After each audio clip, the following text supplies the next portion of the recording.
And I went to Mar-a-Lago to meet personally with President-elect Trump. It was the first time we have seen him in 7 years. Abortion, mass deportation, threats of political retribution against political opponents and media outlets. We talked about that a good bit. Joe and I realize it's time to do something different. And that starts with not only talking about Donald Trump, but also talking with him. Yeah, so Steve, I believe their visit was on Friday, but they just addressed it with their viewers this morning. What do you make of their visit and why they're deciding to bridge the gap now? Oh my gosh. A loaded question, Steve. An amazing turn of events that literally anyone who has tracked the career of these two could have seen coming. They're frauds, but honestly, it's not even just that. It's that last part of the shot that you played there, that soundbite about the idea that we're going to do things differently. Okay, I'm on board with that. I think that there should be a little bit of introspection and humility that comes with getting an election and sort of the mood of the country completely wrong. So instead of talking about Donald Trump, we're going to talk with Donald Trump. Well, that is literally the thought process of no one in America, except for people that spend their time in green rooms in DC and New York, or spend their time staring at a TV camera, okay, we got this election completely wrong. What should we do differently? Let's talk to Donald Trump. It's totally insane. How about talking about Donald Trump and his supporters in a way that doesn't alienate more than half the country, or maybe talking to some Donald Trump supporters? No, we got to go to Mar-a-Lago and actually literally talk to Donald Trump. It is so out of touch, so absurd, and I think it's a sign of where things are going to go in that morning show for the next few years. And I was going to ask. Boy, oh boy, oh boy, oh boy, oh boy. I gotta tell you guys, some interesting things are happening in the media, okay? Some people are having a moment of self-reflection following the Trump landslide victory over Kamala Harris, okay? They realize that, hey, we are deeply unpopular. The trust in the media is at an all-time low, and maybe, just maybe, we need to change, right? Changes need to be made. Trump derangement doesn't work. Calling Trump Hitler doesn't work. Trying to politically persecute Trump doesn't work. The man almost being assassinated doesn't work, right? These things do not work, okay? And there are some people who realize this, like, for example, Joe Scarborough and Mika Brzezinski, who decided to visit Mar-a-Lago this weekend to bend the knee to Trump, to say, hey, we want to find some common ground. Now, what does that actually really mean? What that really means is that they're losing viewers, right? MSNBC is losing a ton of viewers, including The Morning Joe, an extremely Trump deranged show. But before they were extremely Trump deranged, they were actually a centrist show, right? They were more towards the middle because Joe Scarborough still considers himself to be a conservative, even though there's really nothing conservative about his opinions nowadays. But he considers himself to be a conservative, right? He was a Republican congressman back in the day. And I think that they want to get back to that, right? I think they've realized that, you know what? If we continue down this road under the next Trump administration, it's not going to end well for us, okay? We have to get our credibility back. The viewers are leaving. And President Trump has come out and given his input on the meeting that he had with Joe Scarborough and Mika Brzezinski in an exclusive interview with Fox News. He says, quote, I received a call from Joe Scarborough requesting a meeting for him and Mika, and I agreed that it would be a good thing if such meeting took place. Trump said, we met at Mar-a-Lago on Friday morning at 8 a.m. Trump said the meeting was extremely cordial. Quote, many things were discussed, and I very much appreciated the fact that they wanted to have open communication. He said, in many ways, it's too bad that it wasn't done long ago. Trump added that they, quote, congratulated me on running a great and flawless campaign, one for the history books, which I really believe it was, but it was also a campaign where I worked long and hard, perhaps longer and harder than any presidential candidate in history. Well, I hope that an apology also came with that as well, too. We talked about various cabinet members, both announced and to be announced as expected. They liked some very much, but not all. Trump said the meeting ended in a very positive manner, and we agreed to speak in the future. Trump added, quote, I expect this will take place with others in the media, even those that have been extremely hostile. The president-elect said he feels he has an obligation to the American public and to our country itself to be open and available to the press. Okay, so yeah, I mean, here's the thing. That I think is probably a pretty good indication of what the meeting was about.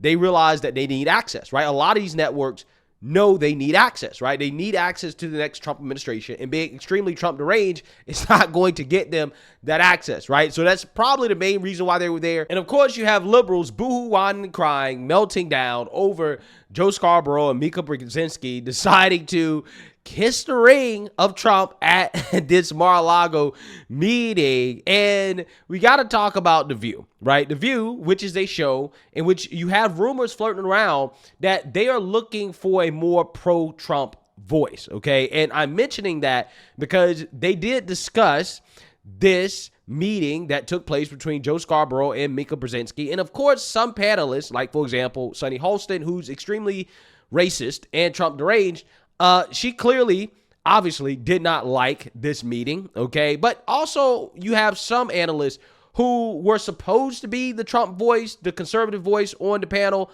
at least when she first was hired, but has become extremely not conservative and anti-Trump.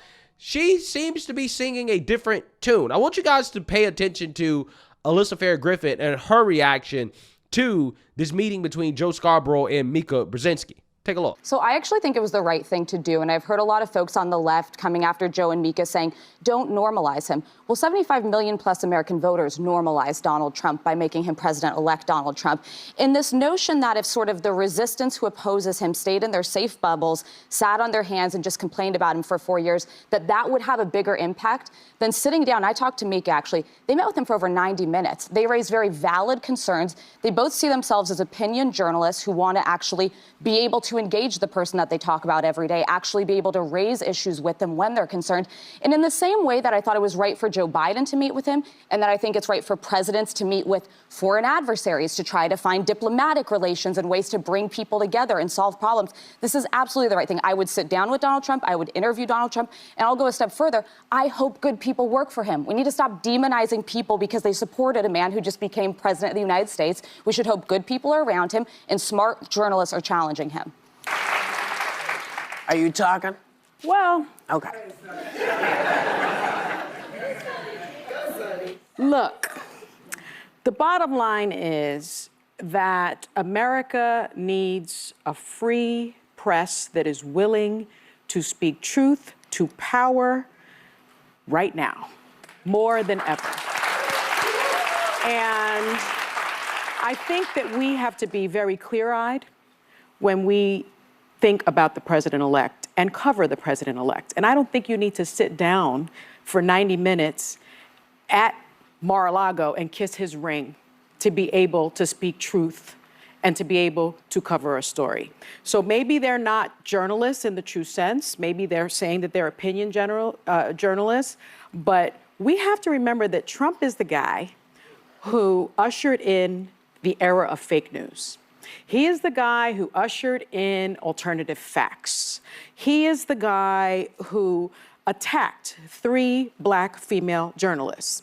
He's the guy that revoked Jim Acosta's press credentials for asking him a question. And so I think that this president-elect, I hate to say it, would like nothing more than to have only Fox News cover him, would like nothing more than a state-sponsored media. And I don't think he can be trusted in the way that other presidents can be trusted. This is an aberration. But the reality is he doesn't just have Fox News. He didn't do a lot of mainstream media this election, but he went on Joe Rogan and reached 50 million people. Yeah. None of us could talk to Donald Trump again. No mainstream legacy media could. And he's still going to reach the vast majority of this country. So I actually think extremely highly of both Joe Scarborough and Mika Brzezinski. I don't think this is opportunistic. I don't think that this is a judgment on their character. I think they recognize 75 million people voted for this guy. He will be in power short of something, an impeachment for the next 4 years. So where can we make some changes on the margins? Yeah, so that was a very, very, very interesting exchange, right? Something is happening on The View, just like something is happening on Joe Scarborough's show, right? Alyssa Farah Griffin, who's extremely Trump deranged, right? At least before the election she was, right? She was on the whole, oh, Trump is Hitler, he's a fascist, he's a threat to democracy. I worked within his administration and I know firsthand how bad he is. She went from that, okay, voting for Kamala Harris as a so-called conservative woman to checking Sunny Hostin in her Trump derangement, defending Joe Scarborough and Mika Brzezinski, meeting with Trump, saying, hey, I don't think there's anything wrong with meeting with foreign adversaries or meeting with people that you don't like or people that you disagree with politically and stuff like that. Wait. Where was all this? Where was all this before the election? Now, again, I just find it interesting how Alyssa Farah Griffin seems to be changing her tune after the election and after this article came out saying that ABC is looking for a pro-Trump host, right? Which, again, is fascinating because I said during that video, I said, well, the easiest person to replace if they're looking to replace somebody will be Alyssa Farah Griffin because she serves no purpose, right? She's basically Anna Navarro at this point, right? Anna Navarro is the Trump deranged Republican woman, right? So if you got two Trump deranged Republican women, and what I really mean by Republican, I actually really mean liberal, right? I mean, they're basically just liberals at this point, okay? But again, they're Republican in name only and no pro-Trump voices on the platform. Then, again, I don't understand the point of having Alyssa Farah Griffin, right? I don't understand the point. So again, now all of a sudden, she's singing a different tune, okay? She seems to be a lot less Trump deranged. Oh, well, let's give him a chance. But you told us that you worked for the guy and it was the worst thing ever. So, again, how does that work? It's not just this subject as well, too. It's also the subject of bigotry and hate and racism and sexism and misogyny being the reasons for why Kamala Harris lost. Alyssa Farah Griffin, clashed with Sunny Hostin during the same episode in which Sunny acknowledges that, yeah, I got a whole lot of backlash for saying that, but I'm doubling and tripling down on it, right? That the country is hateful, and that's why Kamala lost. And Alyssa Farah Griffin, again, she checked Sunny Hostin once again on her race hustling. Take a look. I know that as a country, it's very difficult for people to believe that racism and misogyny, they're just alive and well.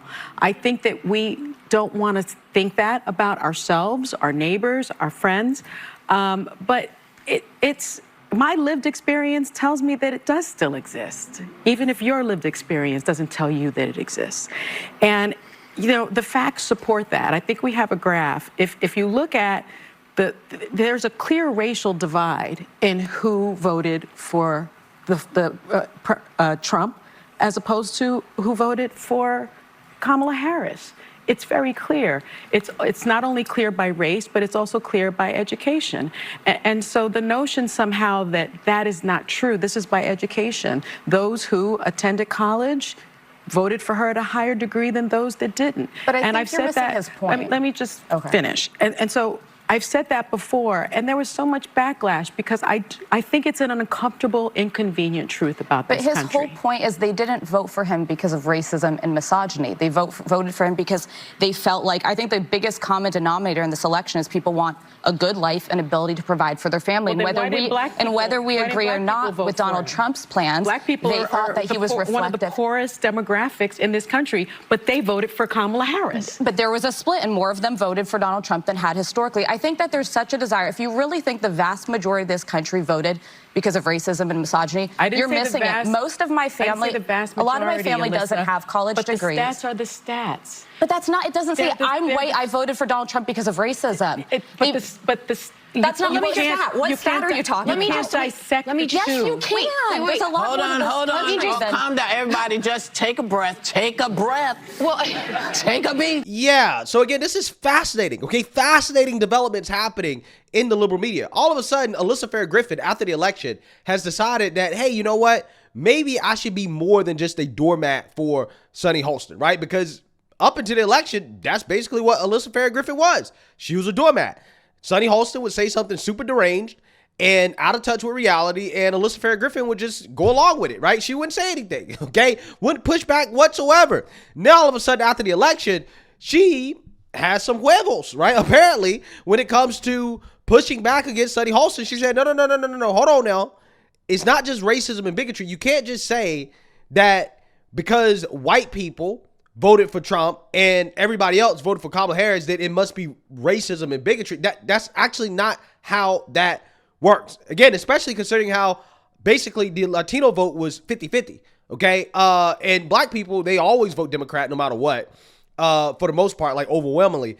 Yeah, again, you can't just come to that conclusion based off some basic demographics chart, because it doesn't say anything about why people actually voted the way that they did. And considering how Trump has made gains with so-called minorities, to say that Trump won because of racism and bigotry and hate, again, you just don't have any real facts or evidence to back that up. Right? You're just saying things, okay? You just don't want to admit that Kamala Harris ran a bad campaign, that she was not a good candidate, that the American people rejected her because she was not good, right? She wasn't good. And the Democrat Party has done a bad job. That's just the reality of the situation. But Sunny Hostin, she doesn't want to live in reality, right? She wants to live in liberal Looney Tunes world where Democrats are perfect, right? They're perfect. They do nothing wrong. They deserve no criticism whatsoever. And when they lose, again, it's not because they have run the country terribly, right? It's not because people are doing bad. No. It's because people are just hateful, right? They just hate black women, right? That's all it is. Okay, it's misogyny and hate. So, I find it fascinating what's happening, especially with the so-called conservative voices that hate Trump. Right? Because they have essentially been rejected. Okay? They've been rejected. In fact, you have some people in the media coming out and basically saying, well, the left-wing media and the Democrats should have never embraced the never-Trumpers in the first place. There were many headwinds here. There is sexism. There's racism. All of that is true. But I also think there is a real question I hope people start looking at about who people are listening to. In my view, there was an over-listening to and an over-lifting up of people who left Trump, not people who left the Democratic Party. The people who left the Democratic Party are the people who are going to, win in the future. The people who left Trump, the never-Trumpers, who have important voices and that is not the winning coalition. Yeah, so it took Kamala Harris losing the election for some people to come out and admit the truth that her running around campaigning with Liz Cheney was not a good idea. Right, who is probably one of the most unpopular politicians in the country. But the takeaway here, guys, is that some of these never-Trumpers are seeing the writing on the wall, right? They're understanding that, hey, I will never be accepted by the left, right? For as much as I try to kiss up to the left, I will never be accepted by them as one of them because I work for Trump, right? I'll always have that Trump stain, right? And I'll never be accepted. Also, considering how Kamala Harris lost, now they're saying, well, the never-Trumpers aren't useful, right? They don't actually move the needle. They're not a winning coalition, as Jen Psaki said there. And I think that you have people like, for example, Joe Scarborough, who is a never-Trumper, right? He still claims to be conservative. He's a never-Trumper. You have people like Alyssa Farah Griffin. She worked for the Trump administration. She's a never-Trumper. She still claims to be a conservative. Now they're coming out and saying, you know what? Maybe I should try to cozy up more to Trump, right? Maybe I should try to cozy up to the majority of the country more, right? Maybe it's not a good idea for me to remain a never-Trump, anti-Trump Republican, because that's just not a popular place to be right now in this country. And my voice as a never-Trumper is irrelevant, right? It doesn't move the needle, right? So again, I think you're seeing a strategic shift here, particularly, again, among those who claim to be conservative, okay, or Republican, but they just hate Trump. They're realizing that, well, I don't really like the left like that, okay, but, my grift of hating Trump was so lucrative before, and now that Trump has won, I'm losing relevance. We're losing an audience, right? Like, I'm losing my credibility. We got to change something, right? We got to change. And I think that's what you're saying happening, right? I don't think it's a coincidence that Joe Scarborough went and kissed the ring of Trump after the election and MSNBC's and his program's views declined, right? Tanked. I don't think it's a coincidence. I don't think it's a coincidence that Alyssa Farah Griffin now all of a sudden is standing up to Sunny Hostin and making some sense now that an article leaked about ABC and how they want a pro-Trump host. They want a pro-Trump person, a pro-Trump voice on the panel. she most certainly has not been a pro-Trump voice. I don't think it's a coincidence. I think these people see the writing on the wall, right?